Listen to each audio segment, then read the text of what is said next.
Antes de continuar, te recomiendo que te suscribas y actives la campanita de notificaciones, porque lo que voy a contarte no es solo una historia, es un susurro que llega desde un lugar donde el tiempo ya no existe.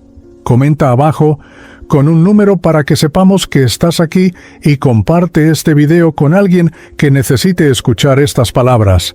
Dicen que la muerte aclara todo, pero yo descubrí que también puede dejar preguntas que arden como brasas en el alma.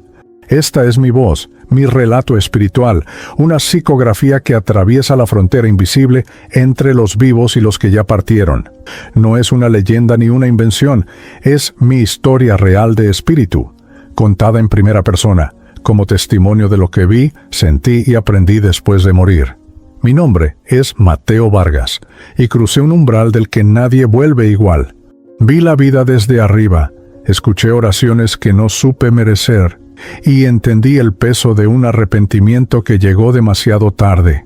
Quise pedir perdón, pero el reloj ya se había detenido.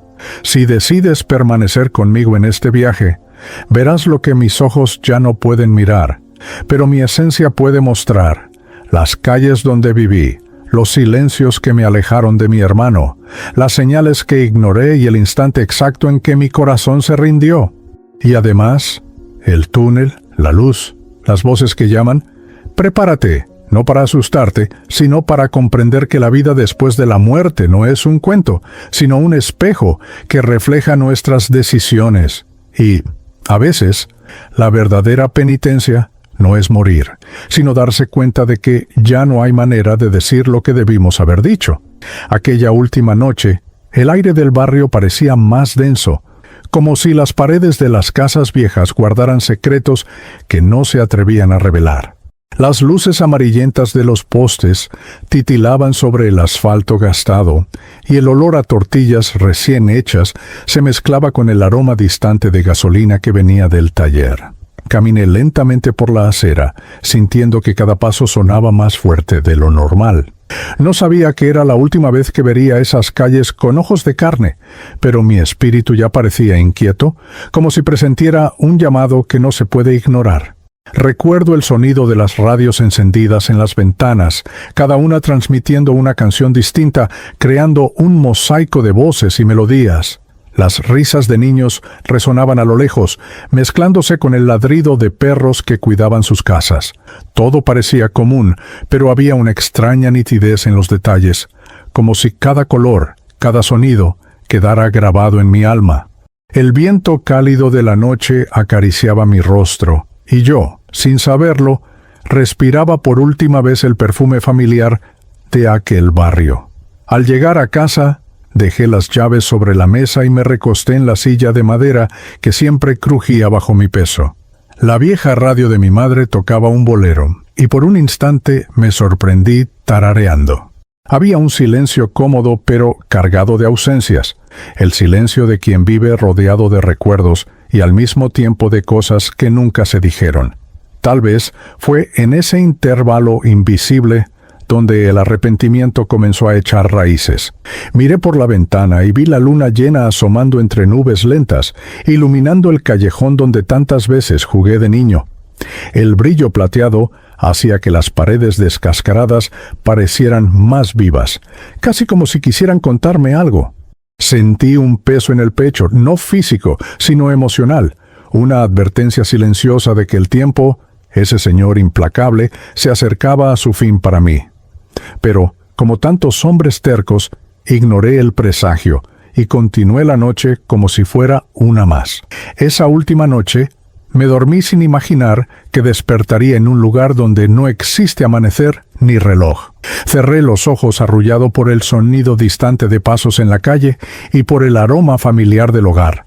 Y mientras mi cuerpo descansaba, algo dentro de mí ya empezaba a alejarse, preparándose para la travesía.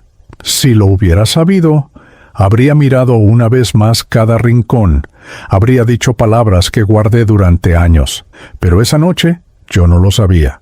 Mi nombre es Mateo Vargas, y mientras estas palabras llegan a ti a través de esta psicografía, sé que ya no soy el hombre que un día caminó por las calles de Ciudad de México. En vida, fui un mecánico de barrio, de esos que siempre tienen las manos marcadas de grasa y el olor a aceite impregnado en la ropa. Trabajaba en un taller sencillo, pero lleno de historias, donde el sonido metálico de las herramientas se mezclaba con las conversaciones de clientes que muchas veces venían más a desahogarse que a reparar sus autos. Vivía entre el ruido de los motores y el silencio de mis propios pensamientos. Tenía 42 años cuando mi vida física llegó a su fin. No era un hombre de grandes posesiones, pero tenía mi orgullo. Ese orgullo, confieso, fue tantas veces mi escudo y mi prisión. Me impidió pedir perdón cuando debía, tender la mano cuando aún había tiempo. Mi rutina era previsible: madrugar, abrir el taller, recibir autos y personas y regresar a casa al anochecer. Entre una tarea y otra, cargaba en el pecho un peso invisible, recuerdos y heridas emocionales que nunca sanaron. Mi familia siempre fue mi punto de origen y Plinpa y al mismo tiempo mi mayor desafío. Crecí rodeado del cariño de mi madre, doña Carmen, y de la compañía de mi hermano menor, Andrés. Pero, como tantas historias que se repiten en familias latinas, pequeños rencores crecieron con el tiempo, hasta volverse barreras casi imposibles de cruzar. Andrés y yo éramos distintos como el día y la noche, y quizá por eso chocábamos tanto. Y sin embargo, había amor, un amor que quedó atrapado detrás de palabras no dichas. Los vecinos me conocían como Mateo, el mecánico, un hombre serio, pero dispuesto a ayudar cuando alguien lo necesitaba. Esa imagen que yo proyectaba ocultaba un corazón cansado, que muchas veces encontraba en la espiritualidad silenciosa una forma de calmarse. No hablaba mucho de fe, pero me acompañaba, aunque de manera discreta. A veces, cuando el taller estaba vacío, cerraba los ojos y hacía pequeñas oraciones, como quien conversa con un amigo lejano. Ahora, mirando atrás, entiendo que mi vida estuvo hecha de gestos simples y decisiones que, aunque pequeñas en el momento, moldearon el destino que me esperaba. No era un santo, pero tampoco un villano. Solo era un hombre intentando sobrevivir, sin darse cuenta de que el verdadero peligro no estaba en las calles ni en los autos que reparaba, sino dentro de mí, la incapacidad de perdonar y de perdonarme. Ese, descubrí después, fue el motor que nunca aprendí a reparar. La casa en la calle Hidalgo no era grande ni lujosa, pero guardaba una historia en cada pared. Sus ventanas, con marcos de madera ya desgastados por el tiempo, dejaban entrar la luz dorada de las mañanas y el aroma del café recién hecho que mi madre preparaba religiosamente todos los días. Las paredes estaban adornadas con fotografías antiguas, algunas ya descoloridas, donde se veía a mi padre joven, a mi madre sonriendo con un vestido floral, a Andrés y a mí corriendo descalzos por el patio. Era un hogar simple, pero vivo, palpitante, con el calor humano que ninguna mansión podría comprar. El sonido de la radio de doña Carmen era parte de la identidad de esa casa. Por la mañana sonaban rancheras que llenaban la cocina de vida. Por la noche, boleros que se mezclaban con el tintinear de los cubiertos y las conversaciones en voz baja. También estaba la mesa de madera en el centro de la sala, testigo silenciosa de tantos momentos, risas durante las comidas, discusiones acaloradas y silencios que decían más que 1000 palabras. ¿Cuántas veces esa mesa no soportó el peso de una conversación interrumpida por el orgullo? El olor de la casa era inconfundible, una mezcla de jabón en barra, café, tortillas calientes y tzos en los días de fiesta, el aroma dulce del pan de muerto. Hasta hoy, del otro lado de la vida, esos olores me acompañan como recuerdos vivos, trayendo tanto consuelo como dolor. Cada habitación tenía su propia personalidad. El cuarto de mi madre, con santos y velas. El mío, lleno de herramientas y piezas que llevaba del taller, y el de Andrés, con libros apilados y una guitarra apoyada en la esquina. El patio era pequeño, pero en él cabían nuestros sueños de infancia. Un limonero nos daba sombra y frutos, y una mecedora estaba estratégicamente colocada para que mi madre pudiera tejer o rezar mientras observaba el movimiento de la calle. Muchas veces me esperaba allí, mirándome llegar con esa mirada que decía más que cualquier palabra. Estás aquí, y eso es lo que importa. Hoy, mirando desde donde estoy, entiendo que la casa de la calle Hidalgo no era solo el escenario de mi vida, sino un personaje en sí misma. Guardaba nuestra historia, nuestras penas y alegrías, nuestras fallas y reconciliaciones interrumpidas. Era el punto donde todos los caminos se cruzaban y también el lugar donde, sin saberlo, empecé a construir el muro que me separaría de Andrés. Un muro que, incluso ahora, sigo intentando atravesar. Fue un día común en apariencia, pero cargado de tormentas silenciosas. El sol aún brillaba sobre la calle Hidalgo cuando Andrés y yo tuvimos la última conversación, antes del silencio que duraría años. Todo comenzó por una herencia dejada por nuestro padre. Una pequeña suma de dinero y algunos terrenos en la periferia. La cuestión no era el valor en sí, sino el peso simbólico de lo que representaba. Yo, dominado por el orgullo, interpreté sus palabras como desconfianza, como si me considerara incapaz o deshonesto. Y en lugar de escuchar, elegí reaccionar. Las voces se alzaron, primero bajas, luego afiladas como cuchillas. Recuerdo a Andrés golpeando la mano sobre la mesa, con los ojos humedecidos, no de tristeza, sino de indignación. Yo, preso de mi terquedad, le di la espalda y salí sin siquiera mirar atrás. Afuera, el bullicio de la calle parecía burlarse de lo que acababa de suceder. Los niños seguían jugando, los vendedores gritaban sus ofertas, y yo me preguntaba si alguien más sentía el peso de aquella ruptura. En los días que siguieron, no hubo ningún intento de reconciliación. Mi madre, con el corazón roto, trataba de acercarnos con pequeños almuerzos familiares, pero yo siempre encontraba una excusa. Andrés, por su parte, se alejaba cada vez más, refugiándose en su música y en nuevos círculos de amigos. Era como si hubiéramos firmado un pacto silencioso para mantener la distancia, incluso si eso nos costaba la paz. La vida siguió, y con el tiempo, la ausencia de mi hermano se volvió parte de mi rutina. Pero en el fondo, cada vez que pasaba frente a su casa o escuchaba el sonido de la guitarra desde dentro, una punzada me atravesaba. No era odio lo que sentía, era algo peor. La incómoda certeza de que, en cualquier momento, podía golpear su puerta y deshacer todo, y aún así no lo hacía. Hoy, desde este lado de la vida, veo aquel día como una bifurcación definitiva. Un momento en que elegí el camino más árido, creyendo que el tiempo curaría todo por sí solo. Pero el tiempo, aprendí demasiado tarde, no cura por sí mismo. Solo guarda las heridas hasta que aprendemos a tratarlas. Y ese día, sin saberlo, le di la espalda no solo a mi hermano, sino a una parte de mí que nunca más se completaría. Después de aquella ruptura con Andrés, mis días comenzaron a alargarse como si el reloj hubiera perdido el compás. El taller se convirtió en mi refugio y, al mismo tiempo, en mi prisión. Llegaba temprano, abría las puertas de hierro, respiraba el fuerte olor a aceite y grasa y me enterraba en el trabajo hasta la noche. Ya no había almuerzos de domingo en familia, ni charlas despreocupadas al atardecer. El ruido de las herramientas ahogaba el silencio dentro de mí, pero no lograba llenarlo. El barrio seguía su ritmo, y yo pasaba desapercibido.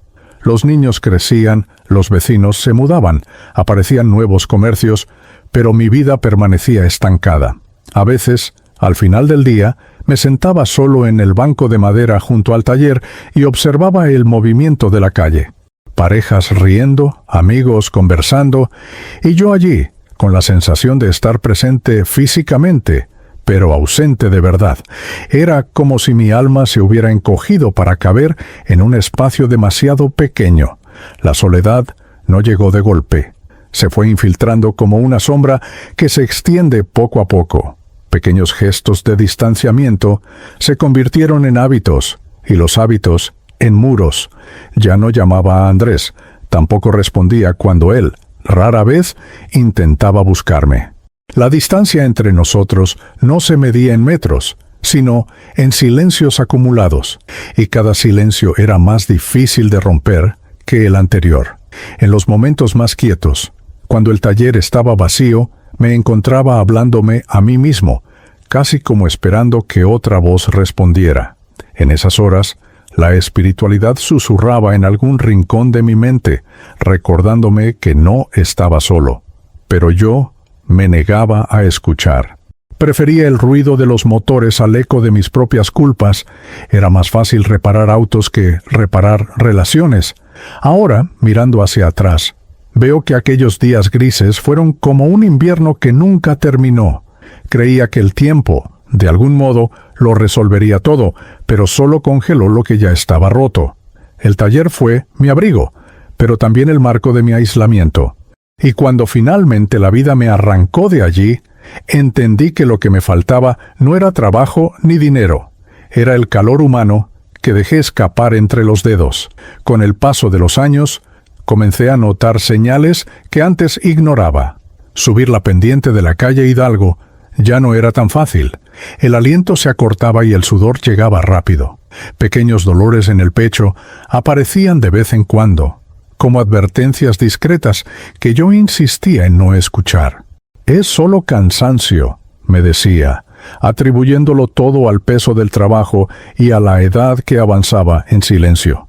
La verdad es que mi corazón ya cargaba más de lo que podía soportar, no solo físicamente, sino emocionalmente.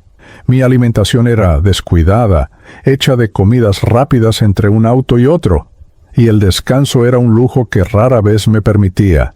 El cuerpo gritaba en silencio, pero yo lo callaba con más horas de trabajo. Había una sensación constante de presión, no solo en el pecho, sino en el alma, como si algo dentro de mí estuviera siempre a punto de romperse. Aún así, nunca fui al médico. Creía que la vida seguiría su curso, como siempre lo había hecho. Había noches en que despertaba sobresaltado, con el corazón acelerado, sintiendo un frío extraño en las manos. Me quedaba acostado, mirando el techo, tratando de calmar la respiración, como si temiera que el simple hecho de reconocer el problema lo hiciera real. En esas madrugadas, pensamientos sobre Andrés aparecían sin que yo los buscara. El peso del arrepentimiento se mezclaba con el miedo a la muerte, pero aún así empujaba esas sensaciones al fondo de la mente. El trabajo era mi disfraz. Mientras mis brazos se movían reparando motores, intentaba creer que todo estaba bajo control, pero por dentro sabía que solo estaba postergando lo inevitable. El cansancio no venía solo del cuerpo, venía de años cargando rencores, heridas y silencios no resueltos. Y esa carga, lo sé ahora, era más pesada que cualquier motor que hubiera levantado. Hoy entiendo que mi corazón no se cansó solo de bombear sangre. Se cansó de esperar reconciliaciones que nunca llegaron, de soportar palabras tragadas y abrazos negados. La muerte no fue una sorpresa. Fue solo el punto final de una historia que yo mismo, con mis elecciones, fui escribiendo línea por línea. Y en ese final me doy cuenta de que no fue el cuerpo el que se rindió. Fui yo quien, mucho antes, ya había renunciado a vivir plenamente. Era el final de la tarde en el taller, y el olor a aceite quemado se mezclaba con el calor pesado que se acumulaba bajo el techo de zinc. Acababa de cerrar el capó de un auto cuando sentí una punzada aguda en el pecho, tan fuerte que por un instante pensé que alguien me había golpeado por la espalda. El aire se escapó de mis pulmones como si me lo hubieran arrancado de golpe. Me apoyé en el banco de trabajo, intentando recuperar el aliento, pero las piernas comenzaron a ceder. El mundo a mi alrededor perdió nitidez, y todo lo que quedaba eran manchas de luz y sombras. El sonido de las herramientas cayendo al suelo resonó como una campana lejana. El sudor frío corría por mi frente, y el corazón latía descompasado, como si quisiera escapar de mi pecho. Intenté pedir ayuda, pero la voz no salió. El suelo del taller parecía moverse, y el olor metálico de hierro y grasa se volvió asfixiante. Mis dedos, temblorosos, buscaron aferrarse a algo para no caer, pero la gravedad me arrastraba con una fuerza que no era solo física. Cuando mi cuerpo finalmente tocó el suelo, el taller me pareció un lugar extraño, como si ya no me perteneciera. La radio aún tocaba una canción antigua, pero la melodía sonaba lejana, casi irreconocible. Las paredes parecían alejarse y el techo elevarse cada vez más. Lo supe por un instinto primitivo. Algo se estaba rompiendo, y no solo dentro de mí, sino entre mí y el mundo. El tiempo perdió sentido. No sé si fueron segundos o minutos, pero el dolor empezó a disolverse, dando paso a una extraña serenidad. Era como si, en medio del colapso, me meciera un silencio profundo. Ya no sentía el peso del cuerpo, y la urgencia de luchar por aire fue sustituida por una entrega involuntaria. Y entonces, en ese instante, entendí que algo había cambiado para siempre. Ya no había taller, ni calor, ni peso. Solo un vacío luminoso me rodeaba, invitándome a cruzar. La caída no fue solo de mi cuerpo, sino de todas las certezas que me mantenían atado a la vida como la conocía. Estaba atravesando una línea invisible, y no había retorno. En el momento siguiente al colapso, percibí algo imposible de explicar con palabras humanas. Mis ojos aún veían el taller, pero no desde la misma altura, ni con la misma perspectiva. Allí estaba mi cuerpo tendido, inmóvil, y por un instante sentí confusión, como si mirara a otra persona. Intenté moverme para levantarme, pero mis pies no tocaban el suelo. No había peso, no había dolor, solo una extraña ligereza que me hacía flotar. Era como si una fuerza invisible me elevara suavemente, mientras hilos invisibles intentaban aún retenerme al cuerpo. Sentí un chasquido silencioso y, de pronto, todo sonido del mundo físico quedó amortiguado, como si estuviera bajo el agua. El olor a grasa que siempre había formado parte de mis días desapareció. En su lugar, había un perfume sutil, difícil de identificar, algo entre flores y tierra mojada, que traía una paz que jamás había sentido en vida. Mirar mi cuerpo sin poder volver a él fue una de las experiencias más perturbadoras, y también la más reveladora. Vi la camisa empapada de sudor, las manos endurecidas por el trabajo, el rostro contraído por el dolor. Aquella era la cáscara que me había servido por 42 años y que ya no me pertenecía. Era como dejar atrás una ropa vieja, cargada de todas mis historias. A medida que me alejaba, empecé a sentir otras presencias a mi alrededor. No eran visibles como personas, pero su energía era inconfundible, cálida, acogedora, casi familiar. Había un llamado silencioso, como si alguien me hubiera esperado durante mucho tiempo. Aún así, una parte de mí dudaba, mirando hacia abajo, aferrado a lo que dejaba. El miedo y la curiosidad se entrelazaban en mí. Entonces comprendí. Aquel instante de separación no era un final abrupto, sino una transición, como cruzar una puerta que siempre estuvo allí, pero que solo se abre cuando el cuerpo ya no puede sostener el alma. Estaba a punto de entrar en un territorio sin relojes ni paredes, un lugar donde la verdad sobre mí mismo ya no podría ser evitada. La sensación de ser elevado se transformó en un movimiento hacia adelante, como si una corriente invisible me guiara.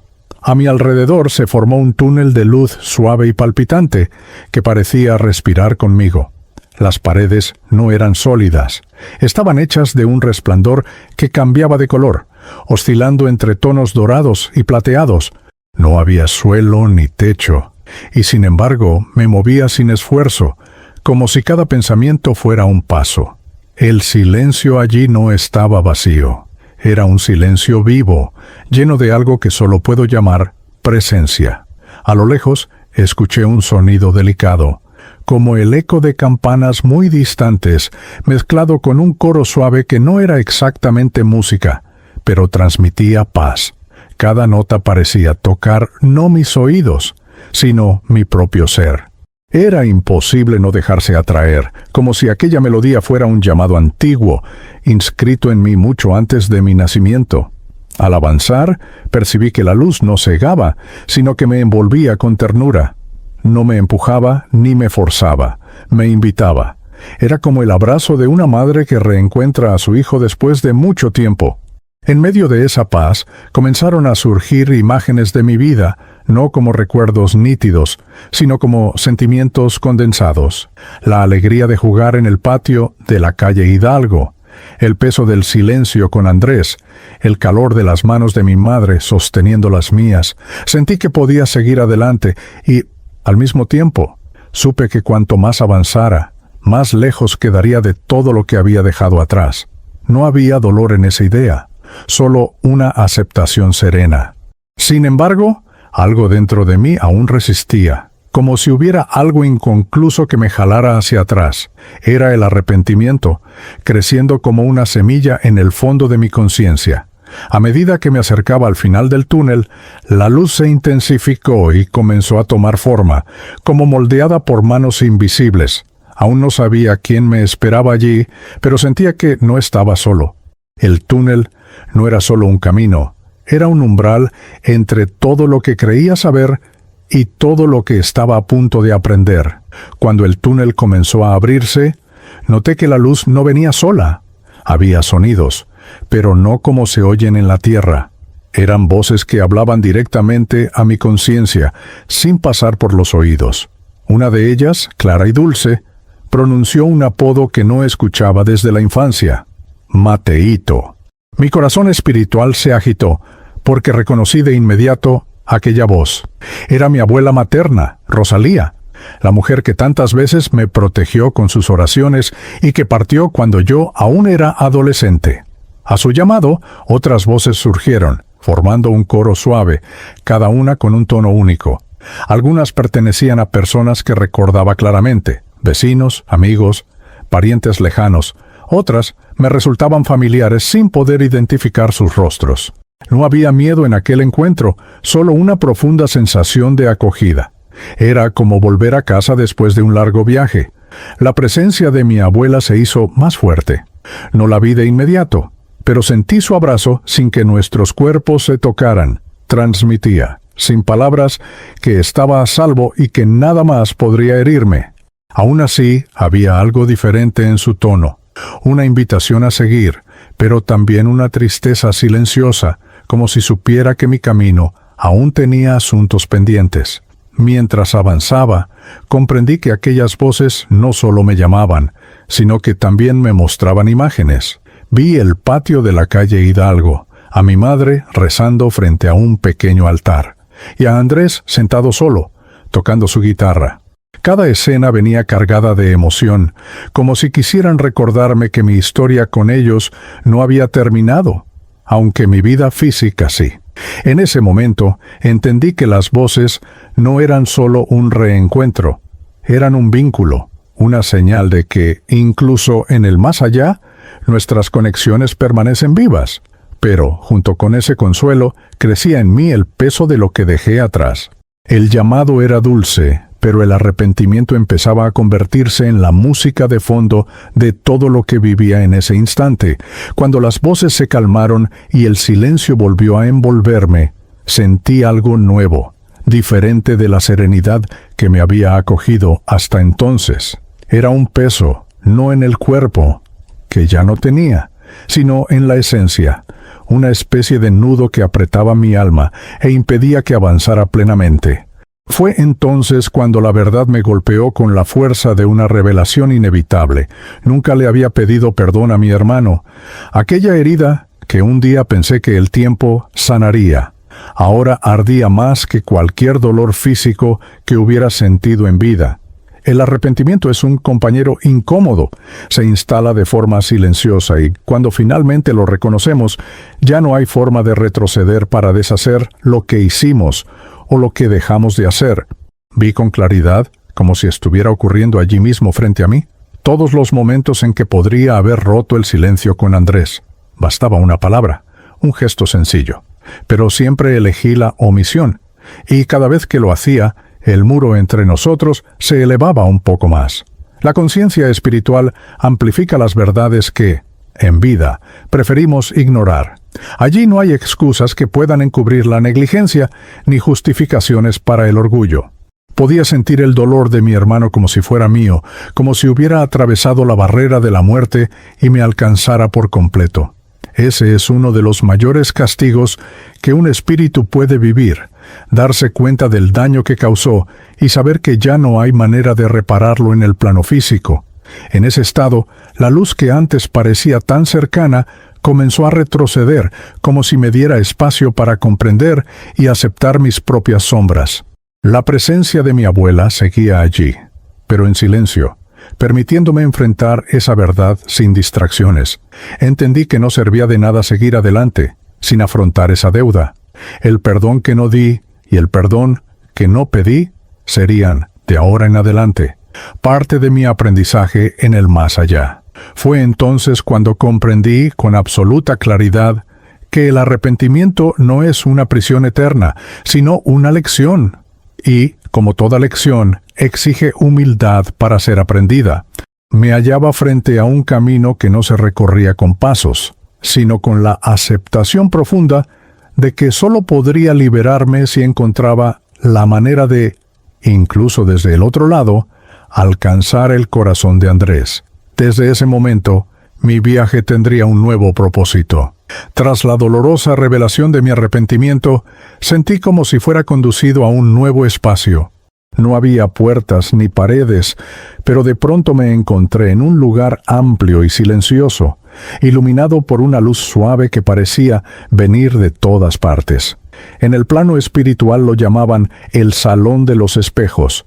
No eran espejos comunes. Cada superficie reflejaba, no mi imagen física, sino fragmentos de mi vida, escenas completas que se movían como películas cargadas de emociones palpables. En el primer reflejo, me vi de niño, riendo con Andrés en el patio de la calle Hidalgo, corriendo tras una pelota improvisada. La alegría que irradiaba aquel momento era tan pura que por un instante quise tocar el vidrio para atravesarlo y revivirlo. Luego, otro espejo mostró el día en que rechacé una invitación de mi madre a almorzar, sabiendo que mi hermano estaría allí. Vi mi propio rostro endurecido, sin advertir la tristeza silenciosa en ella. A medida que caminaba por aquel salón, los espejos mostraban no solo mis actos, sino también lo que los demás sintieron a causa de ellos. Era como si pudiera entrar en el corazón de cada persona que crucé en mi vida y experimentar su dolor o su alegría como si fueran míos. Vi lágrimas que nunca presencié, sonrisas que no valoré y silencios que herí sin darme cuenta. Ese era el verdadero juicio, no hecho por un juez externo, sino por mi propia conciencia, ahora incapaz de mentirse a sí misma. Algunos espejos eran casi insoportables de mirar. En ellos aparecían momentos con Andrés que podrían haber cambiado todo si yo hubiera actuado de forma distinta. Vi la última vez que nos cruzamos en la calle, pasando uno junto al otro como extraños. Sentí en él la esperanza de que yo dijera algo, y en mí la decisión terca de permanecer callado.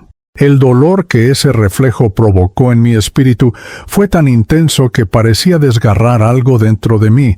Entendí entonces que el Salón de los Espejos no era un castigo, sino un aprendizaje. Cada imagen era una llave para comprender las consecuencias de mis elecciones. No podía seguir adelante sin atravesar ese lugar y aceptar, con humildad, todo lo que fui. Y, sobre todo, darme cuenta de que aún había una oportunidad de transformar ese dolor en algo útil, no para mí, sino para aquellos a quienes todavía podía, de alguna forma, alcanzar. Entre tantas imágenes que el Salón de los Espejos me mostró, una quedó grabada como una herida abierta. Era el día en que vi a Andrés por última vez. Yo venía del taller, con las manos todavía manchadas de grasa, y él caminaba en dirección contraria, con la guitarra a la espalda. Nuestras miradas se cruzaron por unos segundos que parecieron eternos. Vi en sus ojos una vacilación, un brillo que parecía decir, «Háblame». Pero, en lugar de responder a ese llamado silencioso, aparté la mirada y seguí caminando. Mientras la escena se repetía ante mí, descubrí detalles que en vida habían pasado inadvertidos. El modo en que sus hombros se encogieron ligeramente al pasarme. el suspiro que escapó de sus labios, la lentitud de sus pasos después de cruzarnos. No hubo gritos ni discusiones, solo el vacío. Y, a veces, ese vacío hiere más que cualquier palabra dicha con rabia. Lo más doloroso fue sentir ahora lo que él sintió entonces, el abandono. La confirmación de que mi silencio era más fuerte que cualquier lazo de sangre. El abrazo que no di no era solo físico, era la negativa a reconocer al otro, a validar su existencia como parte esencial de mi vida. Ese gesto negado se convirtió en un abismo que nos separó hasta el final de mis días. Podría haberme detenido, podría haber extendido la mano, podría haber dicho cualquier cosa. Hasta un simple hola habría bastado para abrir una grieta en el muro que habíamos construido, pero no lo hice. Y esa elección, tan pequeña a los ojos de quien pasa, se reveló inmensa en el peso que cargo ahora. En el plano espiritual, cada gesto omitido tiene el verdadero tamaño de su consecuencia. Comprendí frente a ese reflejo que el perdón comienza mucho antes de las palabras. Se construye en las miradas que no esquivamos, en los abrazos que damos antes de que sea tarde. El abrazo que no di no es solo el recuerdo de un error, es la lección que llevo conmigo para que, algún día, en otra vida, no vuelva a elegir el silencio cuando el amor esté al alcance de mis brazos. Después de comprender el peso de ese abrazo negado, nació en mí una necesidad urgente de hablar con Andrés, la voluntad de atravesar el tiempo y el espacio para decirle que lo lamentaba, que nunca dejé de amarlo como hermano, que el silencio fue mi error más amargo. Sin embargo, pronto percibí la barrera invisible que separa el mundo de los vivos del de los muertos. Mis palabras no viajaban por el aire, quedaban atrapadas en mí, resonando solo en mi propio espíritu. Intenté acercarme a él, lo seguí por las calles, me quedé a su lado mientras tocaba la guitarra en su habitación, pero nada cambiaba. Podía gritar dentro de mi alma, y él no escuchaba. Podía extender mis manos espirituales, y él no las sentía. Es desesperante descubrir que el amor y el arrepentimiento, tan grandes aquí dentro, no tienen fuerza para romper la frontera de la materia por voluntad propia. Es como hablar frente a un vidrio grueso, viendo a la persona al otro lado sin poder tocarla. Hubo momentos en que pensé haberlo logrado. Vi a Andrés dejar de tocar, alzar el rostro y mirar hacia la nada, como si algo hubiera llamado su atención. Por un segundo, creí que mi presencia lo había alcanzado. Pero pronto volví a sus pensamientos, y comprendí que tal vez solo había sido una brisa o un ruido que lo distrajo. Entendí entonces que en el plano espiritual no basta con querer, es necesario aprender a transmitir de otra manera. Lo más difícil era contemplar su dolor, sin poder intervenir. Vi noches en que Andrés permanecía despierto, bebiendo solo, mirando fotografías antiguas.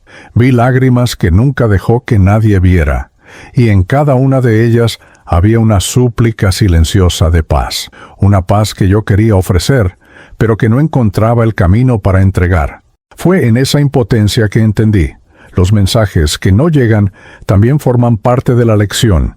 Nos enseñan que la comunicación entre mundos no es un derecho, sino un don que debe ganarse con humildad, paciencia y permiso divino. Era hora de aprender a esperar y buscar ayuda de quienes sabían abrir esas puertas. Y, en ese momento, comencé a sentir que no estaba solo en ese intento. Cuando finalmente acepté que no podía hablar con Andrés por mí mismo, me di cuenta de que la noche había caído en el mundo físico, pero para mí ya no existía la oscuridad ni la necesidad de luz artificial. Flotaba por las calles del barrio como un visitante invisible, viendo todo con una claridad que jamás tuve en vida. Cada detalle, el semáforo parpadeando en la esquina, el vapor que subía de las ollas de las vendedoras de tamales, el sonido lejano de una radio con cumbia, parecía más vivo y cargado de significado. Pasé frente a mi propia casa en la calle Hidalgo. Por las rendijas de la cortina vi a mi madre sentada a la mesa, con la mirada perdida y las manos entrelazadas, como esperando a alguien que no llegaría. La escena me cortó por dentro. Intenté acercarme a ella, hablarle, pero la barrera era la misma. Mis palabras no tenían peso en el aire. Sin embargo, algo era distinto. Parecía sentir un leve escalofrío, como si mi presencia fuera una brisa suave que rozaba su piel. Seguí caminando por el barrio, pasando por lugares que habían formado parte de mi historia. La cantina donde solía beber con amigos, ahora llena de rostros que no conocía. La plaza donde, de niño, corrí con Andrés, ahora ocupada por adolescentes en sus propios mundos. Todo estaba igual y distinto a la vez, igual en la forma, pero transformado por el tiempo que yo no supe aprovechar. Esa primera noche como espíritu sentí por primera vez lo que era la verdadera soledad, no la de estar sin compañía, sino la de ser invisible para aquellos que amas. Vi a vecinos pasar a pocos pasos de mí, riendo, cargando bolsas, y entendí que yo era solo un observador silencioso de una vida que continuaba sin mí. Fue en ese silencio que comprendí que mi camino ya no estaría hecho de gestos físicos, sino de intenciones y energía. Debía encontrar la manera de que mi presencia se sintiera de forma más clara. Y, en el fondo, una certeza empezaba a crecer. Alguien, en algún momento, me escucharía, pero para eso, debía aprender a hablar de una forma completamente nueva. Esa misma noche, cuando el barrio empezaba a callar y las luces se apagaban, sentí un llamado suave que me guió de regreso a mi casa en la calle Hidalgo. Encontré a mi madre, doña Carmen, sola en su habitación, arrodillada ante el pequeño altar que siempre tuvo en un rincón. La luz vacilante de las velas iluminaba su rostro, y las sombras danzaban en las paredes, como si acompañaran el ritmo de sus palabras. Rezaba, no por sí misma, sino por nosotros, sus hijos. Escuché cada sílaba como si fuera música. Su voz era baja, pero cargada de una fuerza que atravesaba cualquier barrera. Pidió a Dios que cuidara de mí, que perdonara mis errores, y con una pausa que hizo temblar sus labios, que Andrés y yo pudiéramos reconciliarnos. Si no en esta vida, entonces en la próxima. En ese instante entendí que las oraciones tienen un poder que ningún espíritu puede ignorar. Son como hilos luminosos que atraviesan mundos y tocan directamente el corazón de quien las recibe. Mientras hablaba, sentí algo que no venía de mí, sino que me envolvía. Un calor suave, como si sus palabras se transformaran en luz y se depositaran dentro de mi ser. Esa luz no solo me reconfortaba, sino que también disolvía parte del peso que cargaba desde el instante de mi muerte.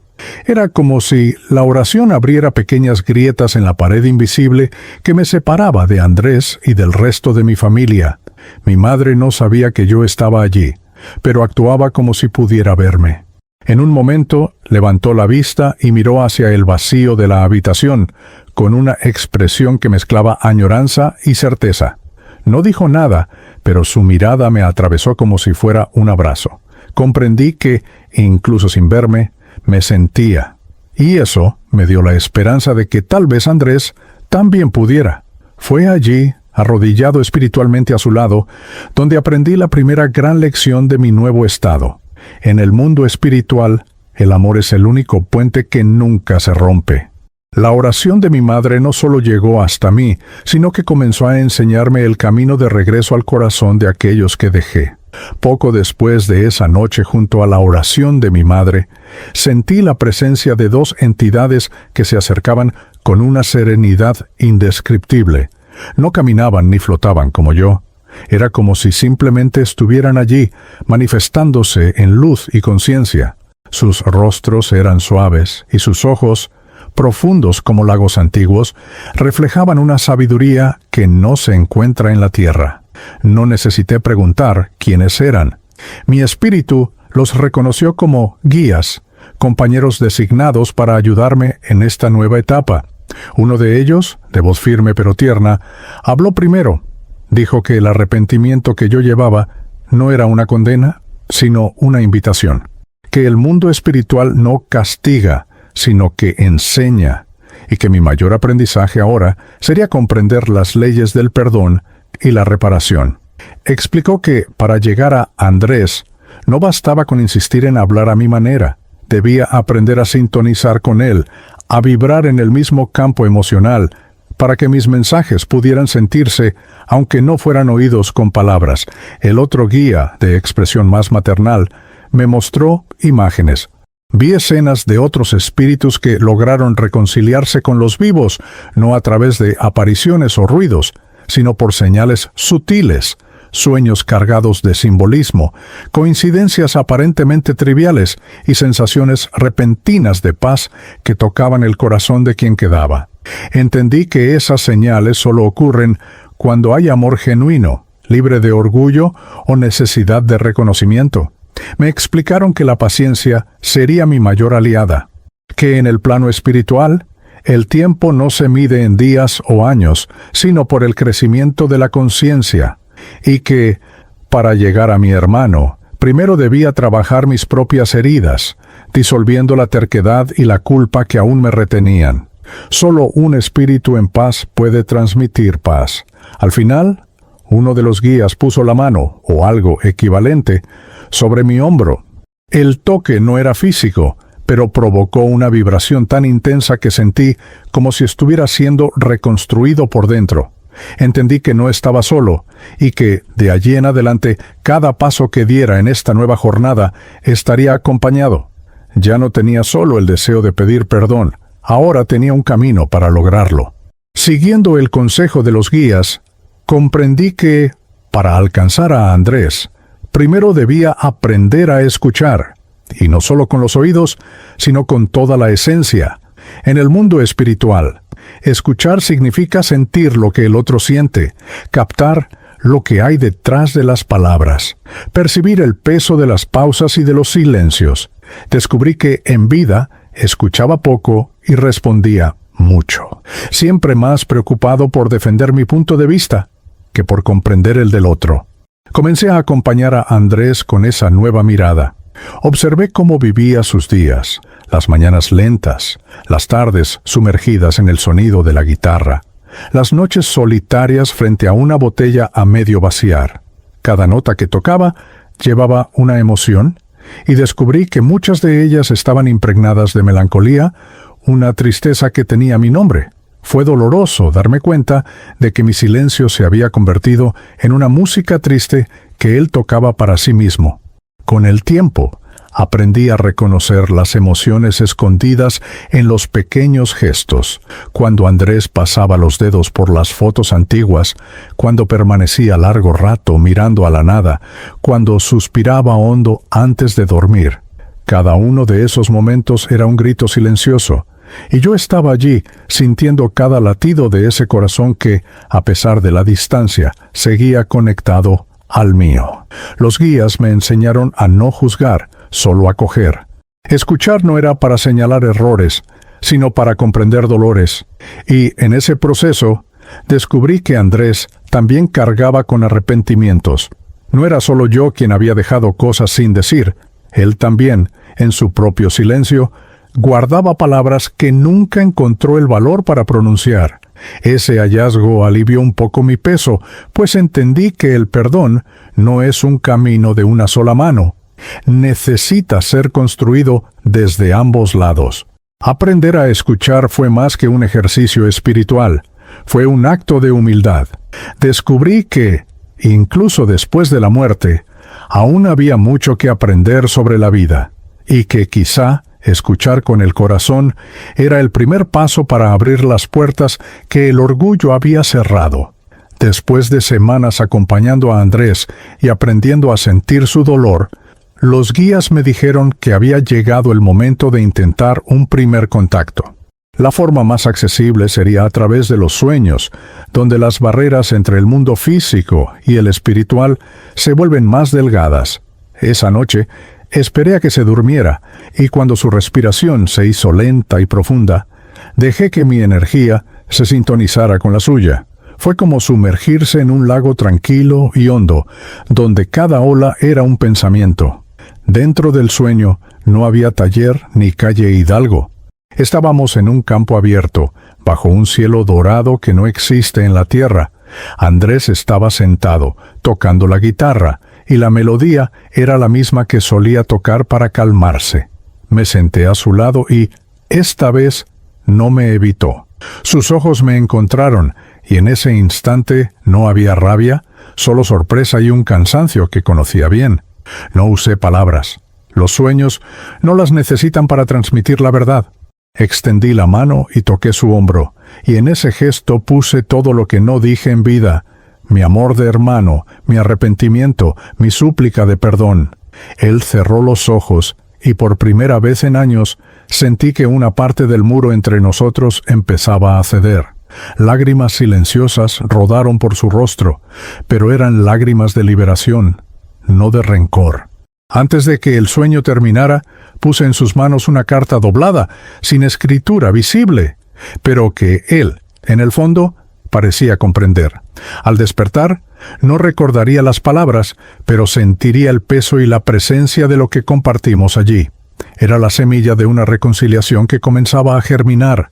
Cuando regresé al plano espiritual, los guías me dijeron que el contacto había sido exitoso.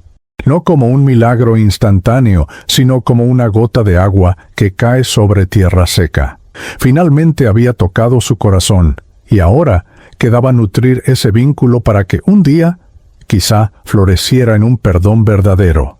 Mientras revivía el sueño con Andrés, recordé algo que llevé conmigo durante años, las cartas que empecé a escribir, pero nunca tuve el valor de entregar. Algunas quedaron guardadas en el fondo de un cajón del taller, otras escondidas dentro de libros que nadie volvería a abrir. En cada una de ellas había pedazos de mí que jamás salieron a la luz. Disculpas, recuerdos felices, consejos que quise dar, pero callé. Era como si mi alma hubiera intentado, varias veces, atravesar el muro que yo mismo construí, pero mi mano siempre retrocedía antes de terminar el gesto. Recuerdo una carta en especial. En ella le contaba a Andrés sobre un viejo sueño que compartíamos: viajar juntos por la costa, visitando pueblos pequeños y conociendo lugares que solo veíamos en revistas. Describí los sitios, las playas, los mercados de pescado, incluso el olor del mar, y terminé diciendo que aún había tiempo para hacerlo realidad.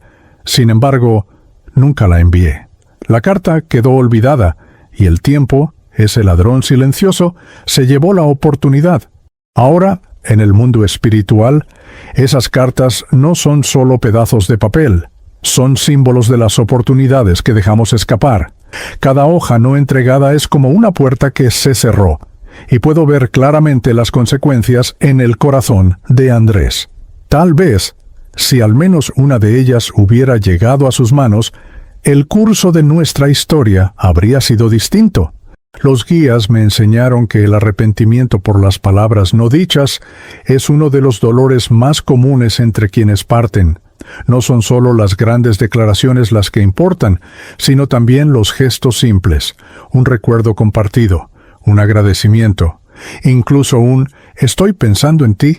Comprendí que cada carta no escrita fue una oportunidad de sanación desperdiciada.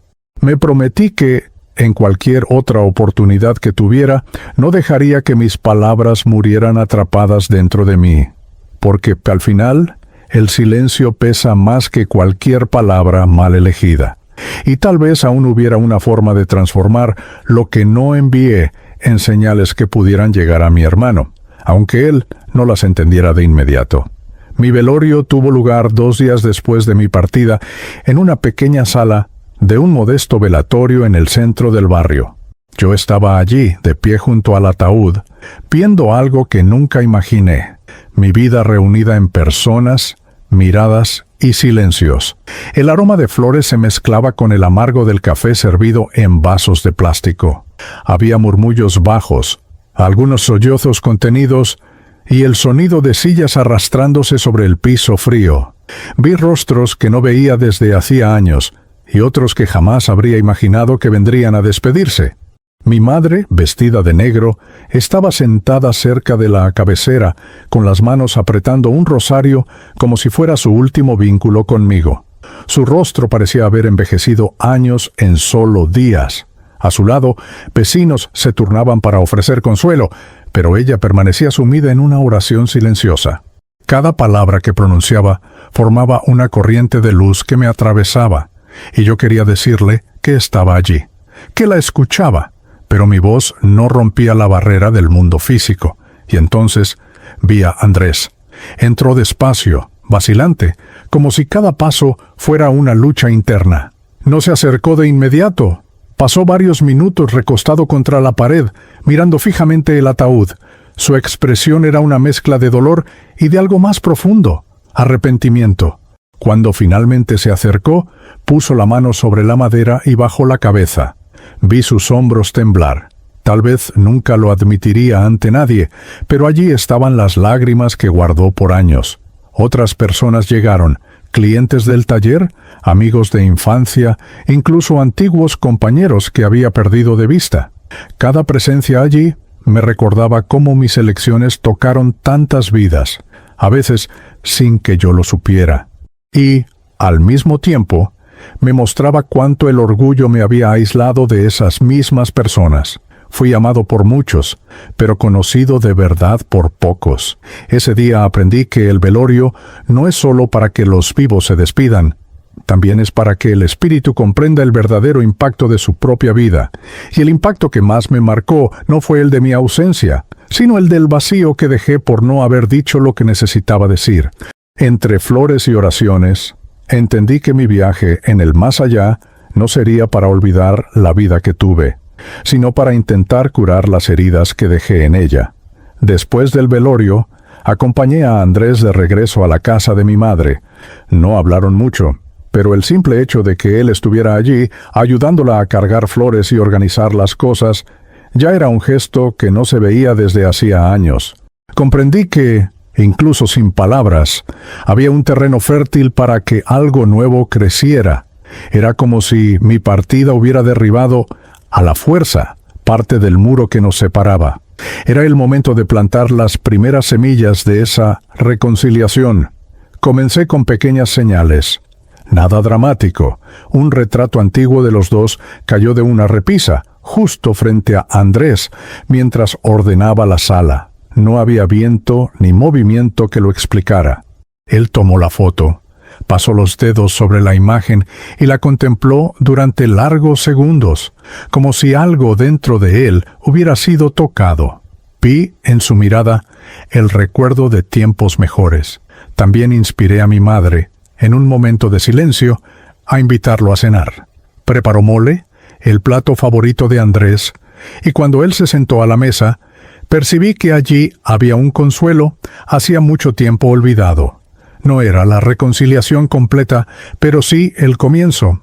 Esas pequeñas coincidencias, que no eran coincidencias, eran como regar las semillas que yo había sembrado. Los guías me recordaron que, para que una planta crezca, se necesita paciencia y cuidado constante. No podía forzar nada. Mi papel era crear momentos en los que el amor y la memoria hicieran el resto del trabajo.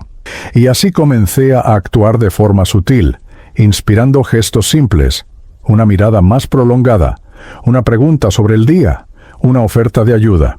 Cada uno de esos gestos era una raíz que empezaba a afirmarse. Percibí con alegría y humildad que la reconciliación no sucede solo con palabras grandiosas, sino en los detalles casi invisibles, y que, incluso desde el otro lado, podemos contribuir a sanar lo que quedó. Las semillas de reconciliación estaban sembradas, y yo sabía que, con el tiempo, darían fruto, aunque yo ya no estuviera físicamente para recogerlo. El tiempo, en el mundo espiritual, no se mide como en el físico. Días, semanas o meses no importan. Lo que importa es la maduración de las almas. Y pocos después de muchos intentos sutiles, llegó el momento en que percibí un cambio profundo en Andrés. No decía mi nombre en voz alta, pero sus pensamientos comenzaron a buscarme. A veces, cuando estaba solo, miraba al vacío y decía algo en voz baja, como si hablara con alguien que no podía ver. Fue entonces cuando comprendí, estaba hablando conmigo. Cierta noche, se sentó a la mesa de la cocina con un café. y empezó a hojear un viejo álbum de fotos. Al llegar a una imagen nuestra, muy jóvenes y sonrientes, suspiró y dijo: «Perdona, hermano, yo también me equivoqué». No fueron palabras gritadas, ni acompañadas de llanto exagerado. Fueron simples, crudas, verdaderas. Y en ese instante, algo dentro de mí se rompió, pero no de dolor. Fue como si las cadenas que cargaba se deshicieran en el aire. Era el perdón que tanto había deseado, pero que no llegó en vida. Aún así, seguía teniendo valor.